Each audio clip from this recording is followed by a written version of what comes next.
इस वीडियो में हम बात करने वाले हैं बिहार के 7वें चरण के शिक्षक भर्ती को लेकर। आप सभी लोग को पता है कि कल जो है वो आपकी डिटेल एग्जामिनेशन शेड्यूल जो है वो जारी कर दिया गया कि किस तरीके से आपका पेपर, कितने दिन आपका पेपर जो है कंडक्ट कराया जाएगा। बाकी यदि हम एग्जामिनेशन सेंटर को लेकर यहाँ पर बात करेंगे तो आपके बिहार के प्रमंडल वाले जिले में ही जो है आपके एग्जामिनेशन सेंटर यहाँ पर बनेंगे, जो कि टोटल बिहार के 9 ऐसे जिले हैं जो आपके प्रमंडल वाले जिले हैं, और वहाँ पर जो है आप लोगों का बीपीएससी टीचर का एग्जामिनेशन सेंटर जो है आपका बनेगा। तो कौन कौन से जिले हैं उसके बारे में भी हम यहाँ पर बात करेंगे, चाहे आप मेल हो या फिर फीमेल हो, या फिर आप अदर स्टेट के मेल या फिर फीमेल अभ्यर्थी हो। जैसे ही जो है आपका कल डिटेल जो है आपके शेड्यूल जारी किया गया, उसके बाद बहुत सारे कैंडिडेट यहाँ पर पेपर छोड़ने का जो है आप लोग यहाँ पर मूड जो है बना लिए होंगे, तो आपको लेकर भी यहाँ पर हम बात करेंगे। बाकी मैप के थ्रू यहाँ पर देखेंगे ताकि आपको आसानी से जो है यहाँ पर समझ में आ जाए। बाकी यदि आप इस प्लेटफॉर्म पे नए होंगे तो राइट टू एजुकेशन सोनभद्र को आप यहाँ पर सब्सक्राइब जो है कर लीजिएगा। एग्जामिनेशन शेड्यूल को एक बार यहाँ पर देख लेते हैं और एडमिट कार्ड को लेकर, जो कि वो भी आपके लिए महत्वपूर्ण है। तो देखिए आपका 3 दिन पेपर होगा, 24, 25 और 26। 27 तारीख को बोला गया था, तो 27 तारीख नहीं, यहाँ पर 3 ही दिन में जो है आपका पेपर फाइनल हो जाएगा। 24 तारीख को जो आपका पेपर होगा, जो आपके फर्स्ट शिफ्ट में आपका पेपर होगा,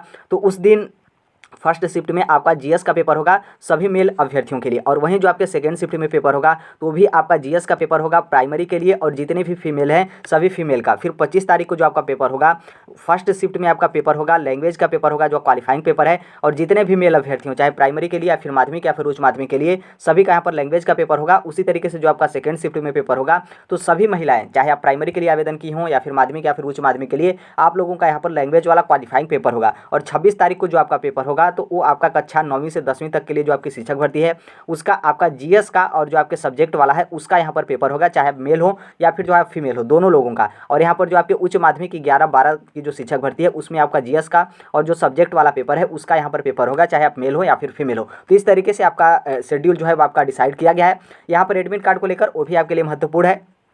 10 तारीख से आप एडमिट कार्ड डाउनलोड कर सकते हैं। हम पहले ही बोले थे कि आपका जो एडमिट कार्ड है, भले ही बोला गया हो कि 10 दिन पहले, लेकिन 12-13 दिन पहले, यहाँ पर देख सकते हैं 14 दिन पहले जो है आपका ई एडमिट कार्ड जो है वो जारी कर दिया जाएगा, आप डाउनलोड कर सकते हैं। एडमिट कार्ड डाउनलोड करेंगे उससे पहले जो आपकी बीपीएससी टीचर की जो आप लोगों ने फॉर्म सबमिट किया है, तो आप लोग वहाँ पर लॉगिन करिएगा। लॉगिन करने के बाद आप लोगों को पासपोर्ट साइज एक फोटो जो है आप लोगों को अपलोड करना है, जो 25 KB में, और फोटो अपलोड करेंगे उसके बाद ही जो आप ई एडमिट कार्ड है उसे जो है आप डाउनलोड कर सकते हैं। जो आपका ई एडमिट कार्ड होगा उसमें जो है आपका जो एग्जामिनेशन सेंटर होगा उसका कोड जो है वो दिया रहेगा, सेंटर का कोड दिया रहेगा, और कौन से जिले में आपका पेपर होगा, जो कि नीचे हम बात करेंगे कौन कौन से जिले में आपका पेपर होगा। तो उस जिले का नाम जो है वो अंकित रहेगा, मतलब यहाँ पर आपका जो डिटेल स्कूल हो, कॉलेज हो, कहाँ पर उसका लोकेशन है, ये आपका नहीं रहेगा, बल्कि उसमें एक कोड रहेगा और जिला का नाम जो है वो आपका दिया रहेगा कि ये आपका कोड है और इस जिले में आपका पेपर रहेगा। और इसके संबंध में आपका 21 तारीख मतलब 2-3 दिन पहले जो है आपको पता चलेगा ये जो कोड रहेगा कि उस कोड पे जो भी XYZ आपका कोड रहेगा, तो उस कोड पे कौन सा एग्जामिनेशन सेंटर है और उसका एग्जैक्ट लोकेशन क्या है, उसका स्कूल का नाम क्या है, यूनिवर्सिटी का नाम क्या है, जो भी कुछ हो उसका नाम क्या है, डिटेल जो है आपको 21 तारीख को पता चलेगा। आप जो है उसे यहाँ पर डाउनलोड जो है कर सकते हैं। यहाँ पर यह भी ध्यान रखिएगा कि जो आपका एडमिट कार्ड होगा, आपको यहाँ पर बेसिकली 4 एडमिट कार्ड जो है वो लेना पड़ेगा, क्योंकि यहाँ पर प्रति पाली में जो है यहाँ पर बोला गया कि एक अतिरिक्त प्रवेश पत्र आपको लेना है। जो वहाँ पर एग्जामिनर रहेंगे वो आपका एक प्रवेश पत्र जो है वो लेंगे।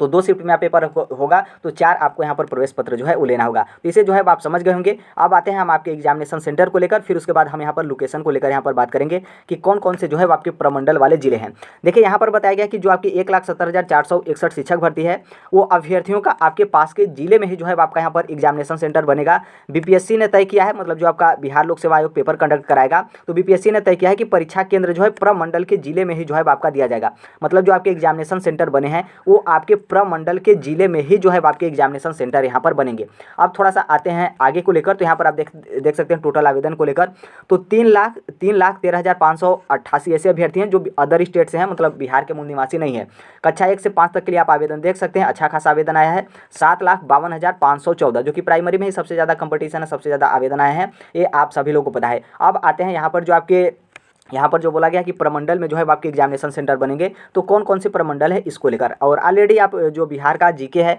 वो आप पढ़े होंगे, तो आप यहाँ पर जानते होंगे कि बिहार में क्या है कि कुल 9 गो प्रमंडल में विभाजित हुआ, जिसमें 38 गो जिला आवेला और 101 गो जो है आपके अनुमंडल आवेला। मतलब जैसे आप यूपी से होंगे तो आप लोग को पता होगा ब्लॉक वगैरह रहता है, तो उसी तरीके से ये आपका डिवाइड है। बिहार में टोटल जो है आपके 38 जिले हैं, लेकिन 38 जिलों में जो है आपका पेपर नहीं होगा, बल्कि ये जो आपके 9 प्रमंडल वाले जिले हैं, क्योंकि जो आपका जिला है वो खुद अब जो मतलब कई जिलों को मिलाकर जो है आपके एक प्रमंडल जो है बनते हैं। तो ये आपके 9 प्रमंडल वाले जिले हैं जहाँ पर आपका एग्जामिनेशन सेंटर बनेगा, जिसमें आप यहाँ पर देख सकते हैं पटना हो गया, तिरहुत हो गया, सारण हो गया, कोसी हो गया, दरभंगा हो गया, पूर्णिया, भागलपुर, मुंगेर, मगध। अब यहाँ पर आते हैं सेंटर को लेकर कि जैसे कौन कौन से जिले का जो है आपका सेंटर बनेगा, क्योंकि जो बिहार के मूल निवासी होंगे, चाहे मेल हो या फिर फीमेल, आपका भी एग्जामिनेशन सेंटर आपके जिले में नहीं पड़ेगा। जैसे यहाँ पर हम बात करते हैं सबसे पहले पटना को लेकर, तो पटना जो आपका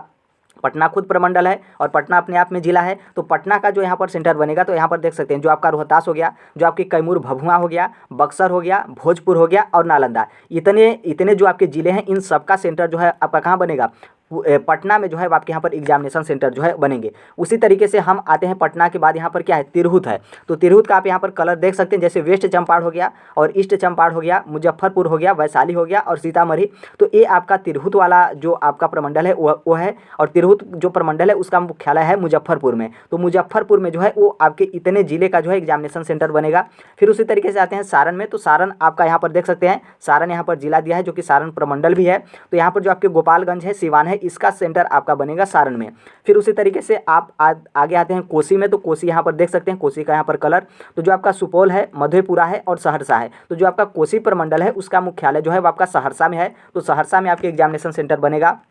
फिर दरभंगा आप देखेंगे जो प्रमंडल है, तो दरभंगा यहाँ पर दरभंगा खुद अपने आप में जिला है, प्रमंडल भी है, और इसमें जो है वो आपके मधुबनी और समस्तीपुर, तो समस्ती और मधुबनी जो आपके जिले हैं, तो इनका भी सेंटर दरभंगा में बनेगा, और जो दरभंगा के अभ्यर्थी हैं उनका भी सेंटर जो है आपके दरभंगा में रहेगा। फिर उसके बाद आप आते हैं पूर्णिया में, तो पूर्णिया में आप यहाँ देख सकते हैं किशनगंज हो गया, अररिया हो गया, पूर्णिया और कटिहार। तो इसका जो आपके जिले हैं इतना, तो इसका सेंटर आपका बनेगा पूर्णिया में। फिर पूर्णिया के बाद आता है आपका भागलपुर, तो भागलपुर यहाँ पर कहाँ पर है, भागलपुर आप यहाँ पर देखेंगे भागलपुर, हाँ, तो भागलपुर आपका ये है जो कि भागलपुर यहाँ पर है, और बांका, तो भागलपुर का और बांका का सेंटर आपका भागलपुर में बनेगा। फिर उसके बाद भागलपुर के बाद क्या आता है, मुंगेर, तो मुंगेर आप यहाँ पर देख सकते हैं, यहाँ पर मुंगेर दिया है, जो आपका खगड़िया है, बेगूसराय है, मुंगेर है, लखीसराय और शेखपुरा, जमुई, तो इसका सेंटर आपका बनेगा मुंगेर में यहाँ पर। फिर उसके बाद आता है मगध वाला क्षेत्र, तो मगध वाला क्षेत्र आप यहाँ पर देख सकते हैं, जिसमें आपका जहानाबाद हो गया, अरवल हो गया, औरंगाबाद हो गया, नालंदा हो गया, तो और यहाँ पर गया। तो ये जो आपका मगध वाला क्षेत्र है, मगध जो आपका प्रमंडल है, तो इसका मुख्यालय आपका गया है। तो गया जिले में जो है आपके एग्जामिनेशन सेंटर बनेंगे। तो आई होप इसको आप समझ गए होंगे कि कहाँ कहाँ पर आपके सेंटर बनेंगे। एक सेंटर आपका पटना में बनेगा, और उसके बाद आपका मुजफ्फरपुर में, और तीसरा सेंटर आपका सारण में, चौथा सेंटर आपका दरभंगा में, पांचवा सेंटर आपका सहरसा में, छठवां सेंटर आपका पूर्णिया में, सातवां सेंटर आपका भागलपुर में, और आठवां सेंटर आपका मुंगेर में, और नौवां सेंटर जो है आपका जो मगध वाला क्षेत्र है तो गया में। ये आपके टोटल 9 जिले हैं जो कि प्रमंडल भी हैं और जिले भी हैं। तो इसमें जो है आप लोगों का एग्जामिनेशन सेंटर जो है बनेगा, और यहीं पर जाकर जो है आप लोगों को पेपर देने जाना है। तो जो लोग टेंशन ले रहे थे कि जो बिहार के अभ्यर्थी हैं वो तो आसानी से चल जाएंगे, अदर स्टेट के अभ्यर्थी नहीं जाएंगे, तो देखिए नॉर्मल सी बात है, आप किसी भी स्टेट से होंगे ना, आप अपने घर से बगल में थोड़ा सा 10 किलोमीटर दूर भी निकलते हैं तो आपको मतलब अजीब टाइप का लगता है कि हम कहाँ दूसरे क्षेत्र में आ गए। और यहाँ पर तो जिला, इन लोगों को भी तो जिला क्रॉस करके जाना है, क्योंकि जैसे यहाँ पर देखिए जो आपके पटना प्रमंडल में आएंगे तो ये आपके नालंदा वाले भी पटना में जाएंगे, भोजपुर वाले भी पटना में जाएंगे, बक्सर वाले भी पटना में जाएंगे, रोहतास वाले भी पटना में जाएंगे, और जो आपका कैमूर भभुआ जिला है ये भी पटना में जाएंगे। तो इनको भी लगेगा कि मतलब जो यहाँ के मूल निवासी, इनको भी लगेगा कि हम लोग मतलब कहाँ पर बाहर में आकर एग्जाम देने जा रहे हैं। तो इसलिए इस बात को लेकर जो है आप लोग एग्जाम मत छोड़िएगा, किस तरीके से इतना सेंटर बना है। और बहुत सारे अभ्यर्थी ऐसे हैं जो इसको लेकर मतलब पेपर छोड़ने का मूड बना लिए होंगे। आप लोगों को, आपने कल देखा होगा रात में कि जो आपके एग्जामिनेशन शेड्यूल जारी किया गया, तो उसमें मेल जो हो फीमेल हो सबका 2 दिन पेपर जो है आप लोगों का कंडक्ट कराया जाएगा। तो आप लोग पेपर छोड़ने का मूड जो है बना लिए होंगे। तो देखिए यहाँ पर थोड़ा सा आपके लिए यहाँ पर बात करेंगे कि आप लोग पेपर मत छोड़िएगा, क्योंकि नॉर्मल सी बात है, आप लोगों ने 2 साल का कोर्स किया होगा, चाहे आपने बीएड किया हो या फिर डीएलएड किया हो, इसके पहले आपने कितनी पढ़ाई की हो वो हम यहाँ पर नहीं बात कर रहे हैं कि आपने बीटेक करके डीएलएड किए हो, या फिर आप पॉलिटेक्निक करके डीएलएड बीएड किए हो, या फिर आपने मैथ से ग्रेजुएशन किया हो, बायो से ग्रेजुएशन किया हो, अच्छे खासी यूनिवर्सिटी में किया हो, उसके बाद आप लोग यहाँ पर 2 साल का कोर्स किए। नॉर्मल सी बात है, आप बीएड किए होंगे या फिर डीएलएड किए होंगे, 2 साल का कोर्स किए होंगे, और उस 2 साल के कोर्स में मेहनत तो छोड़िए, आप लोग लाखों रुपये जो है आप लोग लगाए होंगे। नॉर्मल सी बात है, एक बच्चे का पैसा किस तरीके से आता है वो तो आप सभी लोग पता है कि कितना कठिनाई से जो है आपका पैसा आता है। लाखों रुपये लगाकर आप लोग कोर्स किए होंगे, किसके लिए, कि आप लोग यहाँ पर गवर्नमेंट टीचर जो है बन जाए। आप लोग बीएड और डीएलएड किए होंगे तो आपका यही ना सपना होगा कि हम यहाँ पर गवर्नमेंट टीचर बने और 5-7 साल से भी अधिक समय हो गया आप लोग बैठे होंगे। जैसे मान लीजिए अभी नए बैच के जो अभ्यर्थी होंगे वो यहाँ पर निकले होंगे तो उनका थोड़ा सा यहाँ पर नया होगा, लेकिन बहुत सारे अभ्यर्थी हैं जो 2017 बैच के हों या फिर 2016 बैच के हों या फिर उसके पहले से भी आप लोग यहाँ पर बीएड और डीएलएड करके बैठे हैं, आप लोगों की यहाँ पर नौकरी जो है अभी तक नहीं लगी है। तो आप इन सभी चीज़ों को आप देखिए कि आप कितने साल से बैठे हैं, लाखों रुपये बर्बाद, मतलब बर्बाद नहीं कहेंगे, आप लोगों ने पैसा लगाया एक गवर्नमेंट टीचर बनने के लिए और यहाँ पर 2 साल दिन रात एक करके मेहनत किया, उसके बाद इतने दिन तक आप दिन रात एक करके जो है आप जाग रहे हैं, पढ़ाई कर रहे हैं और आज सिर्फ आपका 2 दिन पेपर यहाँ पर कंडक्ट हो रहा है तो आप लोग यहाँ पर पेपर छोड़ने का मूड जो है बना लिए। तो बिल्कुल ऐसा मत करिएगा, क्योंकि यदि इस पेपर को आप छोड़ते हैं तो अपने पैर पर ही आप कुल्हाड़ी मारेंगे, क्योंकि ये जो आपकी इतनी बड़ी संख्या में शिक्षक भर्ती है, चाहे 1,70,000 हो, चाहे हम प्राइमरी की ही बात करें तो जो आपके 80,000 शिक्षक भर्ती हो, और खास करके जो फीमेल हैं उनको तो और नहीं छोड़ना चाहिए, क्योंकि हर एक जो आपके रिजर्वेशन की कैटेगरी है उसमें जो है आप लोगों का 50% सीट तो रिजर्व ही है, बाकी आप लोग का सीट फुल होने के बाद आप यदि मेल अभ्यर्थियों से अधिक नंबर लाती हैं तो आप लोगों का मेल अभ्यर्थियों का भी सीट मिलेगा। तो एक तरीके से आप देखेंगे तो 80,000 जो सीट है, 80,000 सीट पर भी आप फीमेल मतलब यहाँ पर सोचें कि हम यहाँ पर कब्जा करें तो बिल्कुल अच्छे तरीके से कब्जा कर सकती हैं। तो यहाँ पर ये बात है, तो आप लोग पेपर मत छोड़िएगा, क्योंकि देखिए ये वैकेंसी आपकी कंप्लीट होगी तो 5-7 साल समय लगेगा वैकेंसी आने में, क्योंकि टीचर की वैकेंसी उतनी आती नहीं है। और फिर नॉर्मल सी बात है, वैकेंसी 5-7 साल के बाद आएगी भी तो इतना पद नहीं आएगा, और फिर इतना पद नहीं आएगा और ये जो इस भर्ती में आपके अदर स्टेट के अभ्यर्थियों को एलिजिबल किया गया है तो आगे आने वाले समय में नहीं एलिजिबल किया जाएगा, ये आप लोगों को भी पता है, क्योंकि इस समय जो है आपके इलेक्शन का माहौल था, इसलिए यहाँ पर अदर स्टेट के अभ्यर्थियों को भी यहाँ पर शामिल कर लिया गया। और नॉर्मल सी बात है, कम वैकेंसी आएगी और इतना साल बाद वैकेंसी आएगी और आपके यहाँ पर क्या है कि कंपटीशन क्या होंगे, कंपटीशन और ज़्यादा हाई होंगे, क्योंकि ऑलरेडी इसमें जो फेल बच्चे होंगे वो भी दिन रात एक करके तैयारी करेंगे और 5-7 साल में कई डीएलएड और बीएड का बैच जो है आपका जो है वो आपका यहाँ पर आ जाएगा, तो कंपटीशन काफ़ी ज़्यादा हाई होगा। तो जो कुछ भी करिए, ये जो आपकी शिक्षक भर्ती, इसी में आप अपना एक सीट जो है वो यहाँ पर एक सीट अपना पा लीजिए और जो आपका सपना है गवर्नमेंट टीचर बनने का वो यहाँ पर आप हासिल जो है कर लीजिए। बाकी आपके ऊपर डिपेंड करता है, नॉर्मल सी बात है, हम आपका हाथ पकड़ कर तो ले जाएंगे नहीं कि चलिए आप पेपर देने, आपके ऊपर डिपेंड करता है आप पेपर देने जाना है आप फिर नहीं देने जाना है। मेरे तरफ से मतलब यही है कि आप लोग जैसे यूपी के होंगे तो आप लोगों को पता होगा कि कितनी आपकी वैकेंसी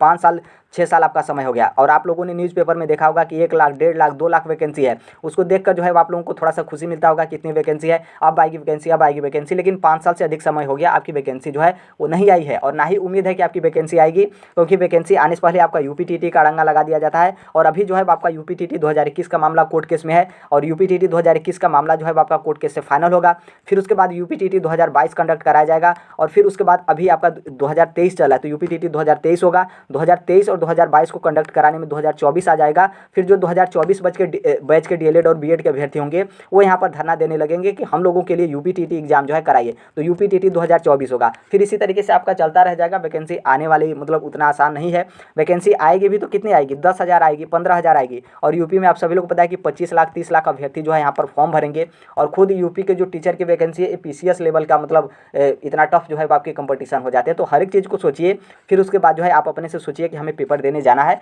या फिर जो है वो नहीं देने जाना है। 15 दिन का समय है, बहुत ज़्यादा दिन समय होता है